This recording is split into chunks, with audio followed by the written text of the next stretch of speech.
నమస్తే, తెలుగు రాజ్యంకి స్వాగతం. నేను మీ సంధ్య. ఈ ఆగస్టు నెలలో మన సినిమా ఇండస్ట్రీకి చెందిన ప్రముఖులందరివి పుట్టినరోజులు ఉన్న విషయం మనందరికీ తెలిసిందే కదా. మన మెగాస్టార్ గారిది, శ్రీదేవి గారిది, సుమన్ గారిది, శ్రీహరి గారిది మెయిన్ ఈ ఆగస్టులో వాళ్ళ పుట్టినరోజులు ఉన్నాయి. అలా స్క్రోల్ చేస్తూ ఉంటే సుమన్ గారు ఒక్కసారి తన యాక్షన్ సీక్వెన్స్ తోటి ఓల్డ్ మూవీ ఒక క్లిప్ కనిపించింది. చూసిన తర్వాత అరే ఆ టైంలో సుమన్ గారు ఒక వెలిగారు, వీళ్ళతో పోటాపోటీగా నటించారు, అసలు స్టార్ హీరో ఇంకా సుమన్ గారికి తిరుగులేదు అన్న స్టార్డమ్ని తీసుకొచ్చారనేసరి ఒక ఆర్టికల్ని నేను చదవడం జరిగింది. ఆ తర్వాత ఆయన పైన వచ్చిన కేసు, ఆ తర్వాత డౌన్ఫాల్ స్టార్ట్ అయ్యింది. ఎక్కడో ఉంటాడన్న హీరో కనిపించిన విధానానికి సంబంధించి ఆయన అభిమానులు చాలా బాధపడ్డారు. ఇలాంటి రకరకాల స్టోరీలు వినడం జరిగింది. ఇప్పుడు మన ఆంధ్రప్రదేశ్ ఫిలిం కమిటీలో కూడా ఆయన ఉన్న విషయం మనందరికీ తెలిసిందే. ఆయన బర్త్డే కూడా ఈ మంత్లో ఉంది. అసలు సుమన్ గారి కెరీర్కి సంబంధించి ఎలా స్టార్ట్ అయ్యింది, ఎక్కడ అది ఆ కేసుకు సంబంధించి ఇరుక్కోవడం జరిగింది, తేరుకొని మళ్ళా కంబ్యాక్ అయినా ఎందుకు ఆ స్టార్ హీరో రేంజ్కి చేరుకోలేకపోయారు, డీటెయిల్స్ తీసుకునే ప్రయత్నం చేద్దాం. చరిత్రకారులు, సినీ రాజకీయ విశ్లేషకులు చిలకడ శ్రీకాంత్ గారు మనతో ఉన్నారు. ఆయన మాటల్లో శ్రీకాంత్ గారు నమస్తే అండి. నమస్కారం సంధ్య గారు. అందగాడు, 6 అడుగుల ఆజాన్ బాహుడు, అప్పటి మెగాస్టార్ గారు ప్లస్ బాలకృష్ణ గారితో పోటాపోటీగా సినిమాలు చేసి ఇంకా వీళ్ళు 1, 2, 3 ప్లేస్లో వీళ్ళే ఉంటారు అన్నంత రేంజ్లో ఆయన అప్పుడు వెలిగొందారు అనేసి నేను ఒక ఆర్టికల్ చూశాను. అంటే ఆ తర్వాత సుమన్ గారి సినిమాలు మనం చూసినా అప్పటి 80sలో ఆర్టికల్స్లో చూడడం జరిగింది. సుమన్ గారి గురించి చెప్పాలంటే ఫస్ట్ ఏం చెప్తారు? సుమన్ గారు అప్పటికి ఒక వర్గం ప్రేక్షకులనే కాకుండా అన్ని వర్గాల ప్రేక్షకుల్ని, మరీ ముఖ్యంగా అప్పటి యువతులు ఎవరైతే ఉన్నారో వాళ్ళ యొక్క ఆదరాభిమానాల్ని ఎక్కువగా చూరగొన్నటువంటి కథానాయకుడిగా మనం అభివర్ణించవచ్చు. ఎందుకు అంటే వాస్తవానికి సుమన్ గారు తెలుగులో నటించాలని అనుకోలేదు, ఇటువైపు తెలుగులో ప్రవేశించాలని అని అనుకోలేదు. ఆయన తమిళంలో ఆయన తన ప్రయాణాన్ని మొదలుపెట్టిన తర్వాత భానుచంద్ర గారు, సుమన్ గారు ఇద్దరు స్నేహితులు అవ్వటం, వాళ్ళిద్దరూ కరాటేలో నేర్చుకునేటటువంటి గురువు దగ్గర వీళ్ళిద్దరూ కూడా సుశిక్షితులు అవటం సినిమాలకు సంబంధించి. అప్పుడు ఆ సమయంలో ఏంటంటే భానుచంద్ర గారు పట్టుబట్టి సుమన్ గారిని తీసుకొచ్చారు తెలుగులోకి. ఓకే.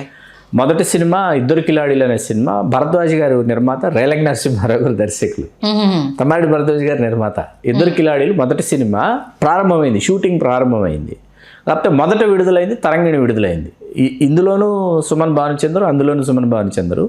తరంగిణిలో ఏమైందంటే సుమన్ గారు హీరో, భానుచంద్ర గారు విలన్, కోటరామకృష్ణ గారు బెస్ట్ ఫ్రెండ్స్ విలను.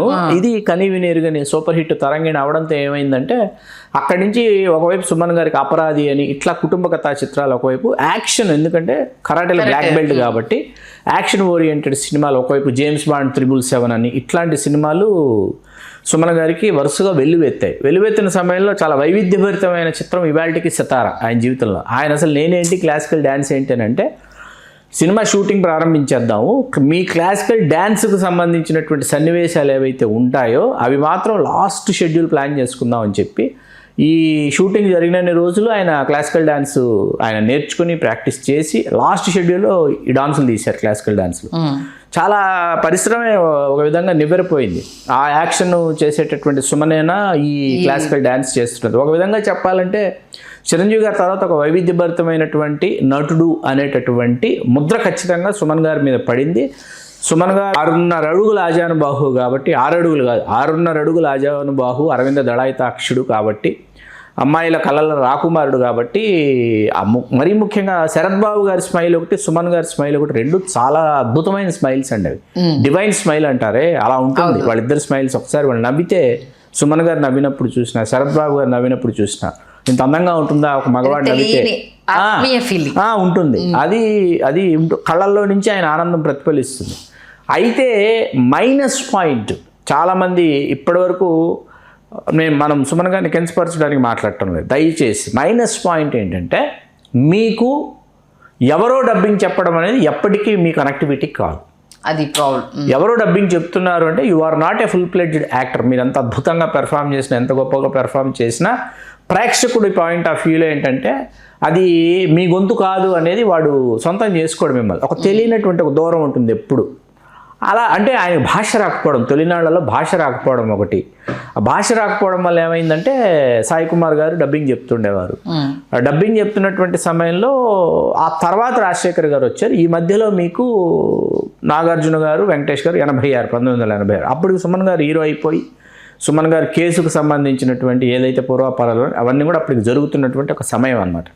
ఇందులో పలానా హీరో వల్ల చిరంజీవి గారి పేరు తీసుకొస్తారు, బాలకృష్ణ గారి పేరు తీసుకొస్తారు, చాలా మంది అవాకులు చవాకులన్నీ పేలుతుంటారు. అన్ని అవాస్తవాలండి. వాస్తవానికి అది పూర్తిగా నిరాధారమైనటువంటి కథనాలు అవన్నీ. అది వేరే కావాలని వేరే వాళ్ళు సుమన్ గారిని వారిని ఏమంటారు, విధివంచితుడు అంటారే అటువంటి.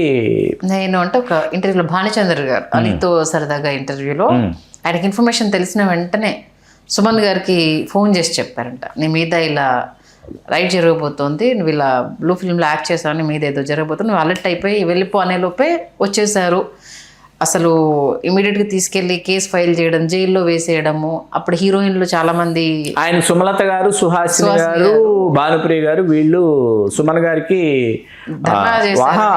ప్రెస్ మీట్ పెట్టారండి. ప్రెస్ మీట్ సుమన్ గారికి అనుకూలంగా పెట్టారు. వాళ్ళు పెట్టి సుమన్ గారు ఎప్పుడు అటువంటి అనాలోచితమైనటువంటి చర్యలకు పాల్పడటం కానీ లేకపోతే మాతో అనుచితంగా ప్రవర్తించడం కానీ అసలు చేయలేదు, ఎందుకు ఇట్లాంటి నిరాధారమైనటువంటి దీంతో ఆయన ఇచ్చేసారంటే. ఆ సమయంలో కోర్టు ఏంటంటే కొన్ని వాదనల తర్వాత ఏంటంటే మద్రాసు నగరం దాటకుండా ఇన్ని రోజులు ఇలా షూటింగ్ చేసుకోవచ్చు అనేటటువంటి కాలపరిమితిని నిర్దేశించింది. దానికి లోబడి ఆయన సినిమాలు చేయటం మొదలుపెట్టారు. ఆగిపోయినటువంటి సినిమాలు అవన్నీ కూడా పూర్తి చేయటం జరుగుతూ వచ్చింది. నేను విన్నది ఏంటంటే ఆ కేసు వల్ల కెరీర్ చాలా క్లోజ్ అవ్వాల్సిన సిచ్యువేషను, ఇంకా సస్టైన్ అవ్వడం కోసము ఏది వస్తే అది ఒప్పుకోవడం వల్ల సుమన్ గారి కెరీర్ ఒక ఇంత దెబ్బతినిందన్న ఒక ఆర్టికల్లో వాదన వినడం జరిగింది. అంటే దీనిలో కొంత వాస్తవం ఉంది. ఎందుకంటే ఏది పడితే అంటే భార్గవ్ అని ఏంటంటే కొన్ని సినిమాలు చేశారు ఆ సమయంలో ఆయన, అవి సరైనటువంటి సత్ఫలితాలు. అదే సమయంలో ఏంటంటే సి కళ్యాణ్ గారు ఒకరు, అట్లాగే కాట్రగడ్డ ప్రసాద్ గారు ఒకరు, ఆయనకి మనోధైర్యం చెప్పి కాట్రగడ్డ ప్రసాద్ గారికి వరుసగా 3 సూపర్ హిట్స్ ఇచ్చారు. బందిపోటని, ఉగ్రనేత్రుడని, తర్వాత పెద్దింటల్లుడని చాలా వరుసగా సూపర్ హిట్లు ఇచ్చారు. ఇచ్చిన తర్వాత ఏంటంటే ఆ వరుస క్రమంలోనే బావబామర్ది లాంటి సినిమాలు, ఆయన ఉత్తమ నటుడు, ఇంకా అక్కడి నుంచి దోషి నిర్దోషి అన్ని super duper hits. Back to back Naidu గారి కుటుంబం అయితే బ్లాక్ బస్టర్ అనమాట. కృష్ణరాజు గారు నాయుడు గారి కుటుంబం బ్లాక్ బస్టర్ అసలు. అలా back to back super duper hit సినిమాలు చేశారు. మరీ అబ్బాయి గారి పెళ్ళని చాలా మంచి సినిమాలు చేశారు. రెండిళ్ళ పూజారి చాలా మంచి సినిమాలు చేశారు. ఖైదీ ఇన్స్పెక్టర్ ఒకటి చాలా పెద్ద హిట్ అండి, బి గోపాల్ గారి దర్శకత్వం. అలా వరుసగా సూపర్ హిట్స్. విజయశాంతి గారితో అది మొండి మొగుడు పెంకి పెళ్ళాం, పట్టుదల, ఆత్మబంధం, లిజీ గారు, సునీల్ వర్మ డైరెక్షన్, లిజీ గారు హీరోయిన్, ఆత్మబంధం అని. తర్వాత వచ్చేసి యముడన్నకి మొగుడు అని ఒక సినిమా. ఇట్లా రవిరాజ పినిశెట్టి గారి దర్శకత్వంలో సాహసపుత్రుడని.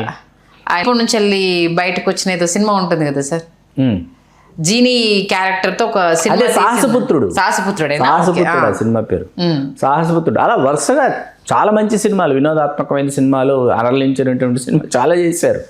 కాకపోతే ఏంటంటే ఒకసారి కేసు, దాని పూర్వాపరాలు, వెళ్ళటాలు రావటాలు, తర్వాత ఏమంటారు వాదనలు ప్రతివాదనలు, ఈ సమయంలో ఏంటంటే అనుకున్న వేగం కంటే కొంత వెనకబడతారు. ఎవరైనా తెలియకుండా ఆ పందెంలో, ఆ పరుగులో ఖచ్చితంగా వెనకబడతారు.